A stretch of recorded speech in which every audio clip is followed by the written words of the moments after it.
Xabaringiz bor, 2025-yil 14-fevralda O'zbekiston Respublikasi Prezidentining yoshlar bilan o'tgan ochiq muloqotida belgilangan vazifalarni amalga oshirishga doir chora-tadbirlar to'g'risidagi Prezident farmoni qabul qilingan edi. Unga muvofiq 2025-2026 o'quv yilidan boshlab iqtidorli yoshlarni qo'llab-quvvatlash maqsadida bitiruvchi bosqich kursantlari uchun tanlov asosida Oliy bosh qo'mondon davlat stipendiyasi joriy etildi.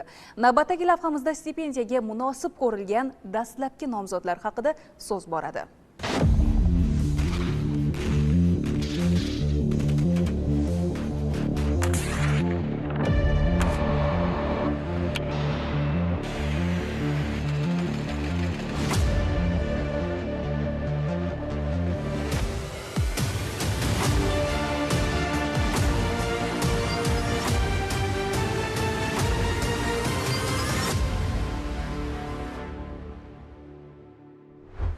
O'tgan davrda barcha yo'nalishlar singari oliy harbiy ta'limda ham qator islohotlar amalga oshirildi.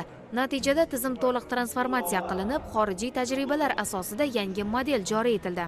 Kursantlarni har tomonlama qo'llab-quvvatlash maqsadida davlatimiz rahbari Qurolli Kuchlar Oliy bosh qo'mondoni tashabbusi bilan mazkur o'quv yilidan e'tiboran iqtidorli yoshlarni qo'llab-quvvatlash maqsadida bitiruvchi bosqich kursantlari uchun Oliy bosh qo'mondon davlat stipendiyasi amaliyotga tatbiq etildi. Oliy bosh qo'mondon davlat stipendiyasi yurtimizdagi oliy harbiy va oliy harbiylashtirilgan ta'lim muassasalarining bitiruvchi bosqich kursantlari orasidan faqat bir nafariga tatbiq etiladi. Oliy bosh qo'mondon stipendiyasiga nomzodlarga quyidagicha talablar qo'yiladi. Bunda o'quv jarayonlarida fanlarni a'lo baholarga o'zlashtirilganligi, bundan tashqari ilmiy va innovatsion ishlarda ishtiroki va faol qatnashganligi, ma'naviy ma'rifiy mashg'ulotlarda va tarbiya mafkuraviy ishlarda faol ishtiroki va namunali xulq-atvorga ega ekanligi, respublika va xalqaro miqyosdagi fan olimpiadalariga, xalqaro va respublika miqyosidagi, keyin vazirlik va idoralarning sport va harbiy professional yo'nalishdagi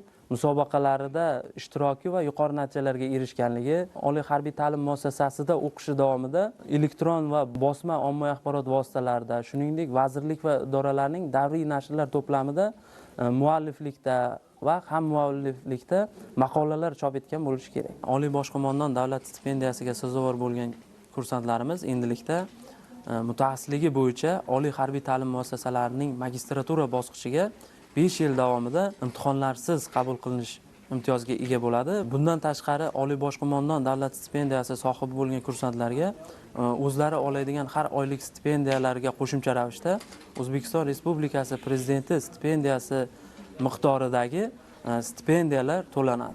Ushbu harbiy universitetning 4-bosqich kursanti Hosilbek G'ofirjonov mazkur stipendiyaga munosib ko'rilgan ilk bitiruvchi. Respublika va xalqaro miqyosda o'tkazilgan olimpiada, tanlov va musobaqalarda muntazam faol ishtirok etib keladi. U Oliy bosh qo'mondon stipendiyasi nafaqat moddiy rag'bat, balki yuksak ishonch va mas'uliyat ramzi deb biladi.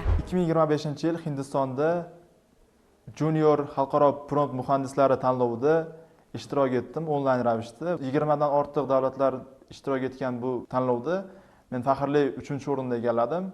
Jahonning eng ilg'or tajribalari, universitetlari, harbiy oliy ta'lim muassasalaridan tajribasida misolida biz universitetda ham xoh jangovar tayyorgarlik, xoh ma'naviy ma'rifiy tayyorgarlik mashg'ulotlari uchun barcha imkoniyatlar, zamonaviy interaktiv sinflar yaratilgan. Harbiy sohaga ilmiy nazariyasini tadqiq etishda o'zimizni faol hissamizni qo'shganimiz, sun'iy intellekt bilan ishlashda, harbiy sohaga integratsiyasi masalasida xalqaro anjumanlarda chiqargan maqolalarim sabab rahbariyat tomonidan barcha sohalarda o'zimizda erishgan yutuqlarimiz inobatga olinib, aynan shu stipendiya sohibi bo'ldim. Albatta, bunday e'tirof farzandlarning muvaffaqiyati har bir ota-ona uchun yuksak sharafdir. Namangan viloyati Norin tumanida tug'ilib o'sgan qahramonimizning oila a'zolari ham xursand. O'g'lim Oliy bosh qo'mondonimiz stipendiyasi sohibi bo'ldi. Men bundan juda ham xursand bo'ldim. Nafaqat oilamiz, butun qishlog'imizga juda ham katta yangilik, xushxabar bo'ldi. Yoshligidan harbiylikka qiziqqan. O'g'lim mana shu maktabda fan olimpiadalarida ishtirokchisi, birinchi o'rin sohibi bo'lgan. Undan keyin maktabni tamomlab, Farg'ona Temurbeklar akademik litseyiga yetakladim. U u yerda ham o'zini shijoati bilan, mehnatsevarligi bilan tengdoshlari ichida ajralib turdi. U yerda ham bir qancha mukofotlar sohibi bo'ldi.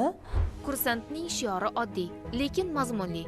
Vatanga sadoqat, oliy burch. U o'z oldiga qo'ygan maqsadlariga erishish yo'lida har qanday qiyinchiliklardan qo'rqmaydi. Aksincha, har bir sinovni yanada kuchli bo'lish va keyingi muvaffaqiyatning kaliti deb biladi.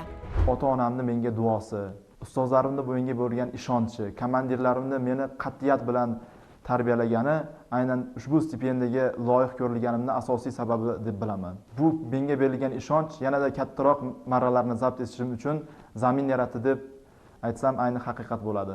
Muhtaram Qurolli Kuchlar Oliy bosh qo'mondonimiz bizga bergan bu katta e'tiborlarni biz oqlash uchun bor kuchimizni sarf qilishga tayyormiz. Kelgusida vatanimiz himoyasi uchun kerak bo'lsa jonimizdan emasdan xizmat qiladigan ofitser bo'lib yetishishga tayyormiz.